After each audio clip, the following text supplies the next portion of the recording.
Cristo transformará o nosso corpo e o tornará semelhante ao seu corpo glorioso. Leitura da carta de São Paulo aos Filipenses. Sede meus imitadores, irmãos, e observai os que vivem de acordo com o exemplo que nós damos. Já vos disse muitas vezes, e agora repito, chorando, há muitos por aí que se comportam como inimigos da cruz de Cristo. O fim deles é a perdição, o Deus deles é o estômago, a glória deles está no que é vergonhoso e só pensam nas coisas terrenas. Nós, porém, somos cidadãos do céu. De lá, aguardamos o nosso Salvador, o Senhor Jesus Cristo. Ele transformará o nosso corpo humilhado e o tornará semelhante a seu corpo glorioso, com o poder que tem de sujeitar a si todas as coisas. Assim, meus irmãos, a quem quero bem e dos quais sinto saudade, minha alegria, minha coroa, meus amigos, continuai firmes no Senhor. Palavra do Senhor. Graças a Deus. Que alegria quando me disseram, vamos à casa do Senhor. Que alegria quando me disseram, vamos à casa do Senhor. Que alegria quando ouvi que me disseram, vamos à casa do Senhor. E agora nossos pés se detêm, Jerusalém, em tuas portas. Que alegria quando me disseram, vamos à casa do Senhor. Jerusalém, cidade bem edificada num conjunto harmonioso. Para lá sobem as tribos de Israel, as tribos do Senhor. Que alegria quando me disseram, vamos à casa do Senhor. Para louvar, segundo a lei de Israel, o nome do Senhor. A sede da justiça está lá, e o trono de Davi. Que alegria quando me disseram, vamos à casa do Senhor. Aleluia, aleluia, a minha alma abrirei. Aleluia,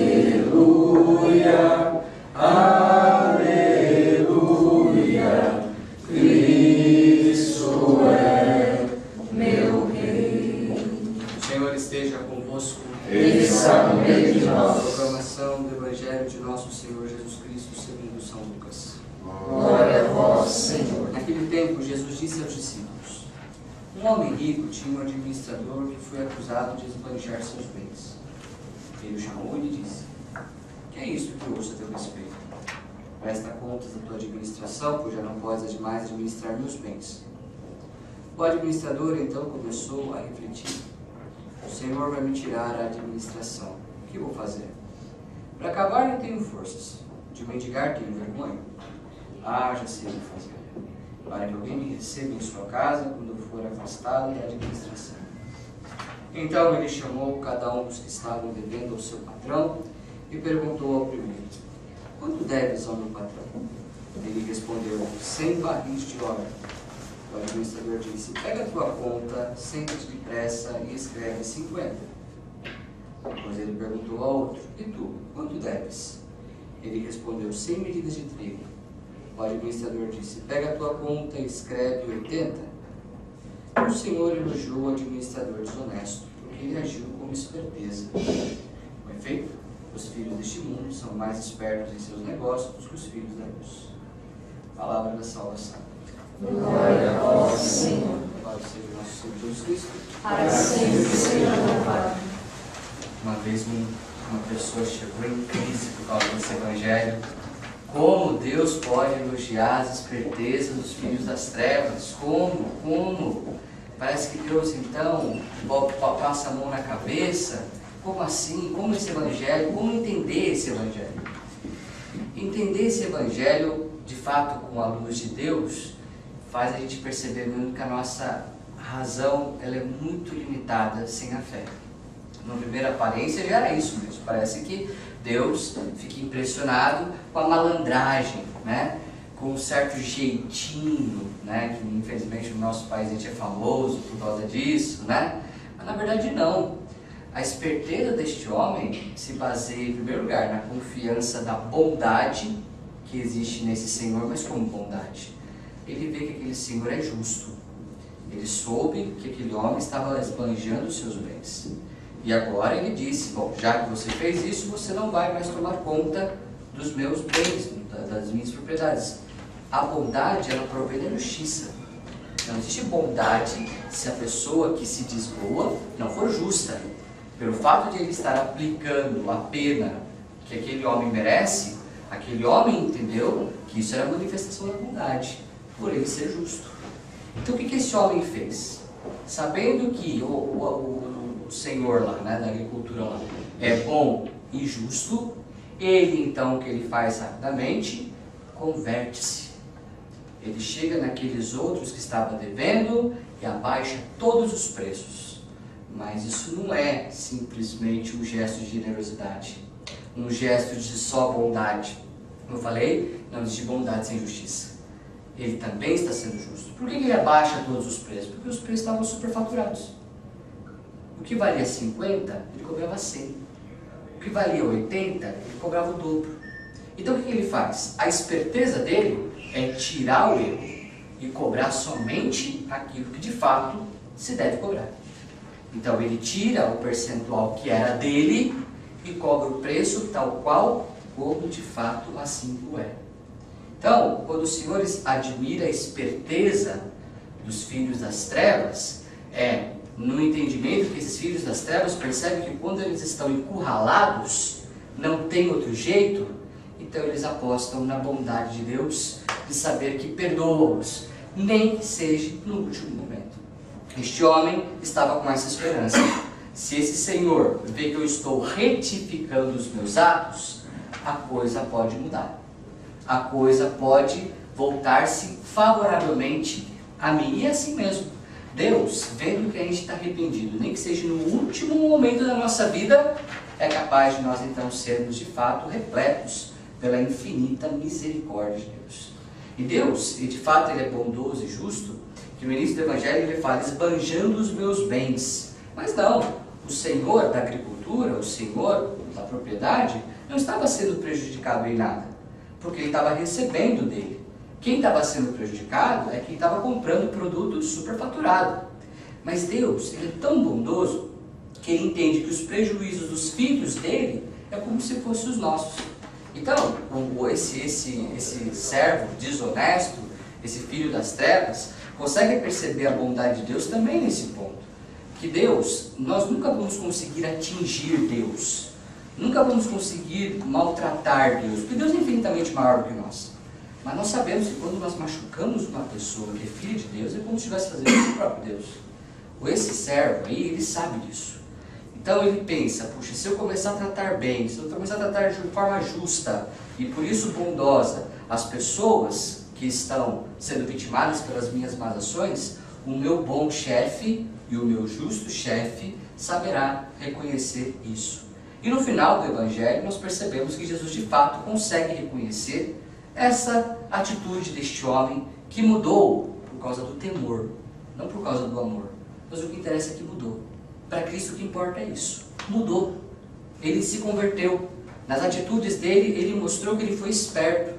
Preferiu a luz em vez das trevas. Quando ele critica os filhos da luz, ele está falando daqueles que se acham filhos da luz, como era no caso os fariseus, os escribas, os sacerdotes, que se achavam no direito de pecar. Porque afinal de contas eles eram totalmente de Deus. Os sacerdotes da época usavam uma tiara, né? Que estava escrito nessa tiara, coisa do Senhor. Ele era reconhecido pela sociedade como alguém santo, ainda que as suas atitudes, de fato, não eram santas. Então, esses filhos da luz é que correm perigo. Esses filhos da luz que, por serem de Deus, por estarem em Deus, tudo bem, não preciso ter tantas preocupações em mudar, em me transformar. É aí que a gente entende a lógica desse Evangelho, então. bela esperteza dos filhos das trevas, que ao perceber errado, confia na bondade e na justiça de Deus, se convertem e mudam suas atitudes com os outros. Ruim dos filhos da luz, que apostam simplesmente na misericórdia infinita de Deus, sem se esforçar para mudar, para converter. Era exatamente o que estava vivendo. Pecadores, prostitutas, doentes, leprosos, todos estavam se convertendo. Todos estavam percebendo a maldade de suas ações e reconhecendo na bondade de Cristo um novo impulso para começar uma vida nova. E aqueles que eram os doutores das religiões, aqueles que eram os arautos, né, da palavra de Deus, se apoiando, infelizmente, no seu status, em vez de fato se converterem. E com isso estavam renunciando o próprio Deus, renunciando o próprio Cristo de suas vidas. Que essa Eucaristia de hoje, então, nos ajude a pensar: quando de nós existe esse filho das trevas que quer se converter, e por isso se transformará no filho da luz? Ou quanto de nós existe esse filho da luz que não quer se converter, que se apoia na infinita misericórdia de Deus, mas não provoca nada em si para de fato conquistar o reino dos céus? Uma outra passagem do Evangelho, Jesus fala que o céu é violentado, né, por aqueles que são violentos. O que são esses violentos? Os violentos são aqueles que conseguem se controlar, se dominar os seus impulsos, vencer as suas tentações, fugindo delas muitas vezes, se violentando, para que o homem velho não cresça e, de fato, alcance o reino dos céus. E nós, então, nessa Santíssima Eucaristia que vamos receber hoje, celebrando a Divina Misericórdia, que o Cristo nos mostre exatamente como estamos. Se estamos, de fato, nos acomodando nos nossos pecados, apoiando-se num Deus que nos ama profundamente e nos quer no céu. São Paulo deixa claro isso. Deus tem ansiedade para ver em nós o corpo glorioso do seu Filho Jesus. De fato, Deus quer nos salvar, mas Ele não fará isso sozinho, porque Deus sozinho é uma comunhão de 3 pessoas: Pai, Filho e Espírito Santo. Ele quer a nossa participação nesse processo de redenção. E aqui cabe, então, nesse exato momento, um exame de consciência, numa sexta-feira, que é dia de penitência na igreja, né? Pararmos e refletirmos: até que ponto eu estou, de fato, me gastando pela minha conversão? Até que ponto, de fato, eu estou me esforçando para ser melhor do que, de fato, eu já tenho sido naquilo que é a estrada da minha santidade? Jesus, que nunca te deixará sozinho. Ele sempre vai te apoiar, sempre vai te ajudar. E você vai sentir os efeitos dessa ajuda quando você também ajudar o Senhor. Louvado seja o nosso Senhor Jesus Cristo. Para sempre.